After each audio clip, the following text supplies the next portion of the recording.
জয় শ্রীকৃষ্ণ। রাধে রাধে। বন্ধুরা, আজ যদি আপনি এই জন্মাষ্টমী পালন করতে চান বা এই জন্মাষ্টমীতে ভগবান শ্রীকৃষ্ণের পূজা দিতে চান, তাহলে এই বিষয়টি নিশ্চয়ই জানেন যে জন্মাষ্টমীর সময় ভগবান শ্রীকৃষ্ণের এই জন্মাষ্টমীর ব্রত কথা এবং শ্রীকৃষ্ণের অষ্টোত্তর শতনাম শ্রবণ করতে হয়। বন্ধুরা, যদি কোনো কারণে ভগবান শ্রীকৃষ্ণের এই জন্মাষ্টমী ব্রত পালন করতে না পারেন বা তার পূজা করতে না পারেন, তাহলে কেবলমাত্র এই পবিত্র জন্মাষ্টমীর দিন ভগবান শ্রীকৃষ্ণের এই জন্মাষ্টমী ব্রত কথা এবং অষ্টোত্তর নাম শ্রবণ করে ভগবানের উদ্দেশ্যে যদি একটি প্রদীপ প্রজ্বলন করতে পারেন, তা হলেও এই জন্মাষ্টমী ব্রতের পূর্ণ ফল অনেকাংশেই লাভ করা যায়। তাই বন্ধুরা, এই জন্মাষ্টমীর সময়কালে ভগবান শ্রীকৃষ্ণের এই যে জন্মাষ্টমীর ব্রত কথা এবং শ্রীকৃষ্ণের অষ্টোত্তর শত নামটি একবার হলেও শ্রবণ করুন। বলা হয় এই জন্মাষ্টমীর সময়কালে যতবার আপনি এই ব্রত কথা এবং অষ্টোত্তর শত নাম শ্রবণ করবেন, ততই ভগবান শ্রীকৃষ্ণের করুণা লাভ করে পরম সুখ শান্তি অনুভব করবেন। তবে আপনারা এই ব্রত কথা যখনই শ্রবণ করুন না কেন, আপনারা দয়া করে সম্পূর্ণ শ্রবণ করবেন, তাহলে ভগবানের সম্পূর্ণ আশীর্বাদ পাবেন। আশা করছি আমি যে জন্মাষ্টমী ব্রত কথাটি শ্রবণ করে আপনাদের ভালো লাগবে। তাই কমেন্টে জয় শ্রীকৃষ্ণ রাধে রাধে লিখে ব্রত কথাটি সম্পূর্ণ শ্রবণ করুন। শুরু করছি ভগবান শ্রীকৃষ্ণের পবিত্র জন্মাষ্টমীর ব্রত কথা। হে কৃষ্ণ করুণা সিন্ধু দীনবন্ধু জগৎপথে গোপেশ ও গোপিকাকান্ত রাধাকান্ত নমস্তুতে। জয় শ্রীকৃষ্ণ রাধে রাধে। দিলীপ রাজগণ বশিষ্ঠ মণিপতি শ্রীকৃষ্ণের জন্ম কথা শুনিতে সম্পত্তি ভাদ্র মাসে কৃষ্ণপক্ষে অষ্টমী তিথিতে কিবা হেতু জনার্দন জন্মিল ধরাতে। বশিষ্ঠ কহেন রাজা শোনো ভক্তি মনে, নারায়ণ সত্যাজি কিসের কারণে এই পৃথিবীতে জন্মে দৈব কি উদরে, সেই পুণ্য কথা বলি তোমার গোচরে।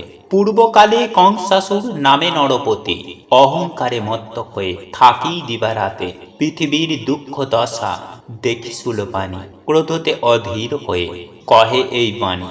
দেবগণ চল যাই ব্রহ্মার সকাশে, করিব উপায় আজি কংসের বিনাশে। অনন্তর মহেশ্বর দেবগণে লয়ে গমন করিল সবে ব্রহ্মার আলয়ে। ব্রহ্মা তবে হংস পুষ্টে করি আরোহণ ক্ষীরোদ সাগরে যান লয়ে দেবগণ। সাগরের তীরে স্তব করে সুরগণ, স্তবে তুষ্ট হইলে দেব নারায়ণ। কিবা হেতু করেছ হেতায় করেছ আগমন, ব্রহ্মা বলিলেন প্রভু করি নিবেদন। শিব পরে বলিয়ান হয়ে কংসাসুর পৃথিবীরে দয় সদা যতনা প্রচুর। মহেশ্বর দিল বর ভাগিনার হাতে, নিধন হইবে কংস নহে অন্য হতে। দৈব কি উদরে জন্ম করিয়া গ্রহণ, পৃথিবীর দুঃখ দশা করুণ মোচন নারায়ণ।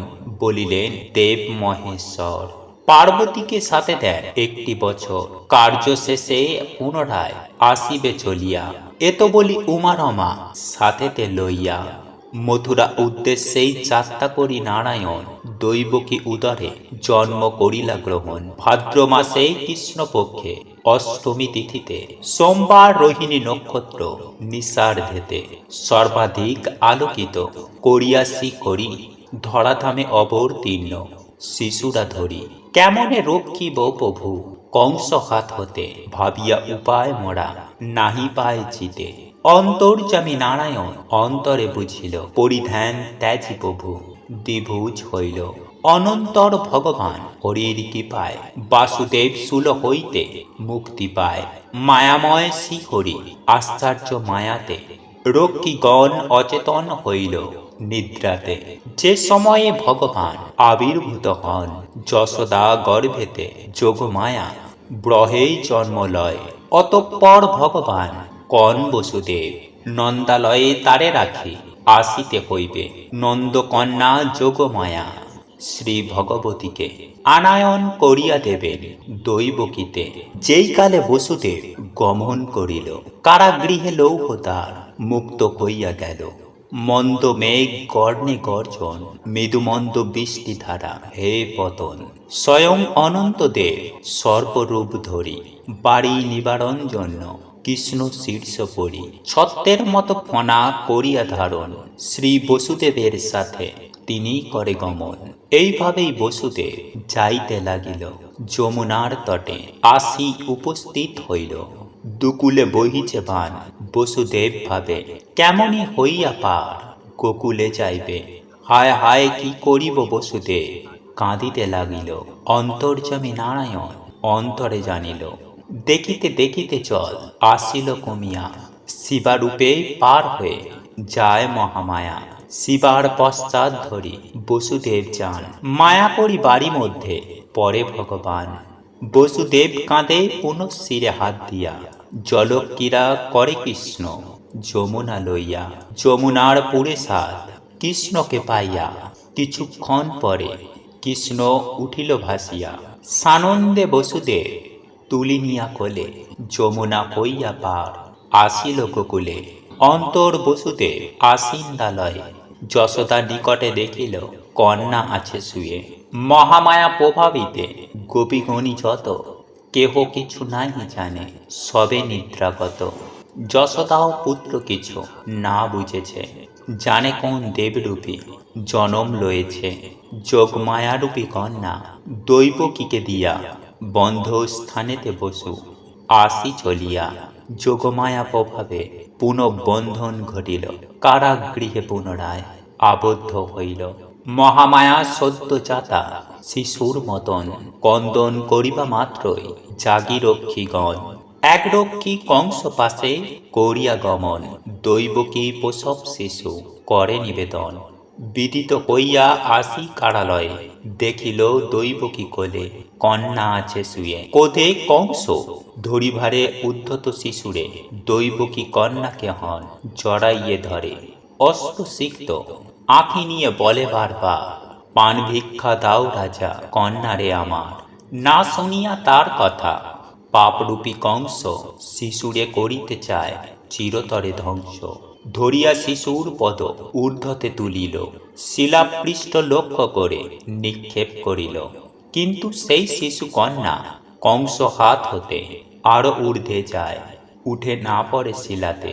কন্যা অষ্টভুজা হন মহাদেবী রূপে, বলেন বচন দুষ্টে দুরাচার কংস শুনবে বচন।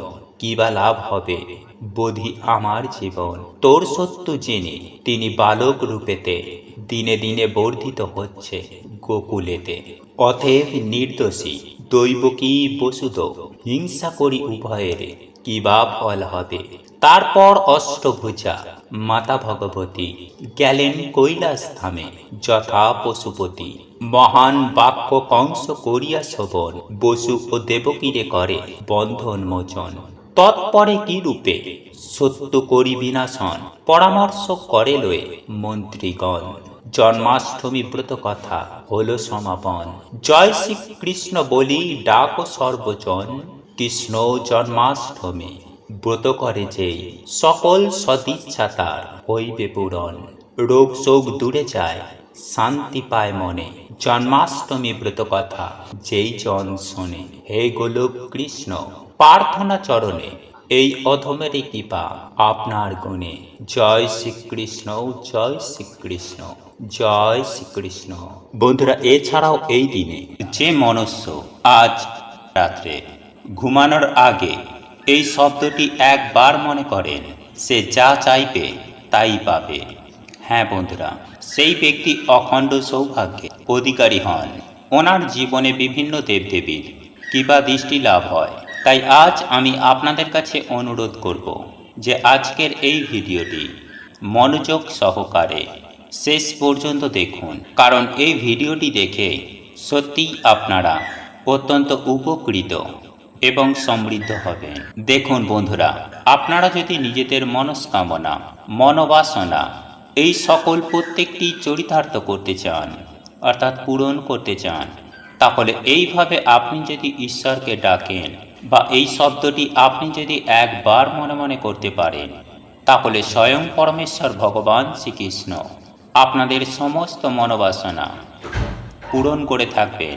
দেখুন বন্ধুরা, এমন কিছু কিছু কর্ম রয়েছে, সেই কাজগুলি যদি আপনারা মন থেকে করতে পারেন, তাহলে কিন্তু আপনাদের ঘুমন্ত ভাগ্য জেগে উঠবে এবং অপার সৌভাগ্য লাভ হবে।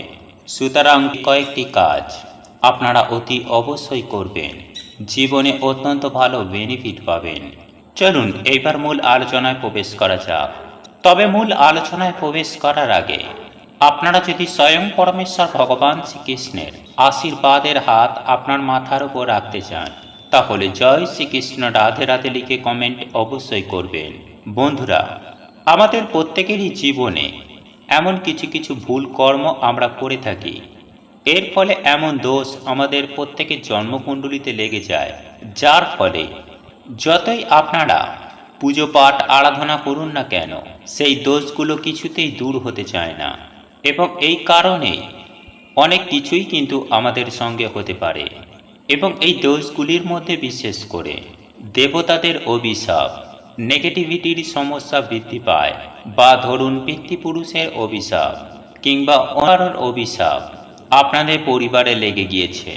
এর মধ্যে দেবতাদের অভিশাপ সহজে কিন্তু কিছুতেই দূরীভূত হয় না। যেমন ধরুন, আমাদের যারা পূর্বজ রয়েছেন, তারা হয়তো কোনো মন্দিরে বা কোনো দেবতার কাছে কোনো কিছু হয়তো মানসিক করেছিলেন, সেটা হয়তো কোনো কারণবশত শোধ করা হয়নি, সেই মানসিক পূরণ করা হয়নি। সেক্ষেত্রেও কিন্তু জীবনে দেবতাদের দোষ লেগে যায়। তাই শাস্ত্রে বলা হয়েছে, যদি কোথাও কেউ মানসিক করে থাকেন, তাহলে সেই মানসিক কিন্তু সময় মতো শোধ করে দেওয়া উচিত। নতুবা যিনি মানসিক করবেন, তার সাথে তার সমগ্র পরিবারের নানাবিধ ক্ষতি হতে পারে, উন্নতির পথ বন্ধ হয়ে যেতে পারে, সেই সঙ্গে অশান্তি কলহের সৃষ্টি হতে পারে, স্বামী স্ত্রীর দাম্পত্য জীবন নষ্ট হয়ে যেতে পারে। এছাড়াও আরও অন্যান্য অনেক প্রকার সমস্যা পরিবারে কিন্তু নেমে আসতে পারে। এছাড়াও সন্তান না হওয়ার কষ্টে ভুগতে পারেন, বিয়ে না হওয়ার সমস্যা। এক কথায় বললে, দেবতাদের অভিশাপ জীবনে লাগলে গৃহপানহীন হয়ে যায়। এর ফলে বুঝবেন যে নিশ্চয়ই দেবতাদের কৃপা আপনাদের পরিবারের মধ্যে নেই। দেখুন বন্ধুরা, পরিবারে অকাল মৃত্যু এবং যে কাজে হাত দেবেন সেই কাজেই লস, জীবনে কোনো সফলতাই নেই, সেই সঙ্গে সমাজে কোনো মান সম্মান নেই। এই সব সমস্যাগুলি কিন্তু জীবনে যদি আপনারা মুখোমুখি হয়ে থাকেন, তাহলে আপনারা অবশ্যই বুঝবেন যে আপনাদের জন্মকুণ্ডলিতে কোনো কিছুর অভিশাপ অতি অবশ্যই রয়েছে। এবং এই অভিশাপ থেকে বেরোনোর জন্য আপনাদেরকে অবশ্যই কিছু উপাচার বা নিয়ম পালন করা উচিত। দেখুন বন্ধুরা, শুধু চোখের সামনে যা ঘটে সেগুলিকেই আমরা কিন্তু অনুভব করে থাকি, অর্থাৎ ভৌতিক জিনিস আমরা কিন্তু প্রত্যেকেই দেখতে পাই, কিন্তু এর পেছনে আসল রহস্য কি, প্রকৃত কারণ কি, সেই কারণগুলি কিন্তু কখনোই আমরা ব্যাখ্যা করতে পারি না। বন্ধুরা, যারা সিদ্ধ পুরুষ, একমাত্র তারাই পারেন জীবনের আসল সত্য বা কি কারণে কখন কি ঘটবে সেটির অনুধাবন করতে। কিন্তু আমাদের মতো সাধারণ মানুষ কখনোই কিন্তু অলৌকিক ঘটনার সাক্ষী হতে পারেন না। দেখুন বন্ধুরা, আগেকার দিনে মানুষ গুরুদেবেরাই মানুষের কিন্তু মার্গ দর্শন করতেন, কিন্তু আজকের দিনে যেহেতু মানুষের এত সময় নেই, সকলেই অত্যন্ত কাজে ব্যস্ত, সেহেতু কারোর কোনো গুরুদেবই নেই, যার ফলে সঠিক গুরুদেবের মার্গদর্শন থেকে আমরা কিন্তু প্রত্যেকেই বঞ্চিত। কোনটা সঠিক কোনটা ভুল সেটা বলার কেউ নেই, এবং এর ফলেই মনুষ্য বিভিন্ন সমস্যায় কিন্তু জেনে হোক বা না জেনে অজান্তেই জড়িয়ে পড়ে এবং জীবন হয়ে ওঠে নরক। সুতরাং আজকে আমার বলা এই ভিডিওটির মাধ্যমে আপনাদেরকে জানিয়ে দেব যে আপনারা কিভাবে এই সকল সমস্যা থেকে মুক্তি পাবেন এবং ঈশ্বরের কৃপা দৃষ্টি লাভ করতে পারবেন সেই সম্পর্কে। বন্ধুরা, যদি আমাদের জীবনে কর্মদোষ লাগে, যদি পিতৃপুরুষের অভিশাপ লাগে, কিংবা যদি দেবতাদের অভিশাপ লাগে, তাহলে বিশেষ কয়েকটি কর্ম আমাদের করা উচিত। এই দোষগুলি কাটান দেওয়ার জন্য। যেমন ধরুন দান ধর্ম করা।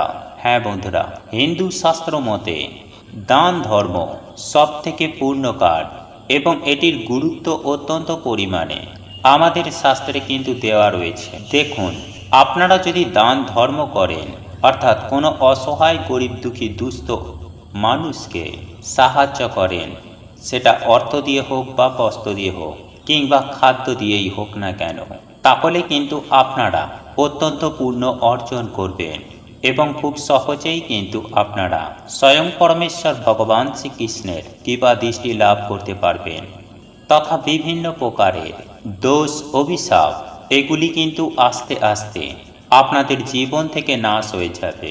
এরপর দ্বিতীয় বিষয়টি হলো বন্ধুরা, অতি অবশ্যই আপনারা মানুষের সেবা করবেন। বাড়িতে যারা বড়রা রয়েছেন, পিতা মাতা রয়েছেন, তাদের সেবা করবেন বা ঈশ্বরের সান্নিধ্য লাভের আশায় আপনারা কিন্তু ঈশ্বরেরও সেবা করবেন। বন্ধুরা, জীবনে যদি সত্যি ঈশ্বর লাভ করতে চান, তাহলে অবশ্যই নিজের মাতা পিতাকে এবং পশু পাখিদের সেবা করা উচিত। অসহায় গরিব দুঃখী দুস্থ মানুষদের সেবা করা উচিত। এর ফলে কর্মযোগ উন্নত মানের হয় এবং জীবনের সমস্ত পাপ খুব সহজেই ক্ষয় হয়ে যায়। এবং আপনারা যদি ভক্তি যোগ করতে চান, তাহলে মন প্রাণ দিয়ে ঈশ্বরের প্রতি ভক্তি রাখুন, ঈশ্বরের প্রতি ভরসা রাখুন, ওনার শরণাপন্ন হন, ঈশ্বরকে মন থেকে ডাকুন। দেখবেন আপনাদের সমস্ত বাধা বিপত্তি, জ্বালা যন্ত্রণা, দুঃখ কষ্ট দারিদ্রতা খুব সহজেই দূরীভূত হয়ে গেছে। বন্ধুরা, এরপর আমি আপনাদের জানিয়ে দেব যে আপনারা কোন শব্দটি মনে মনে উচ্চারণ করে ঘুমাবেন, যার ফলে আপনাদের জীবনে সৌভাগ্য ফিরে আসবে। হ্যাঁ বন্ধুরা, এরই ফলে আপনাদের ঘুমন্ত ভাগ্য জেগে উঠবে।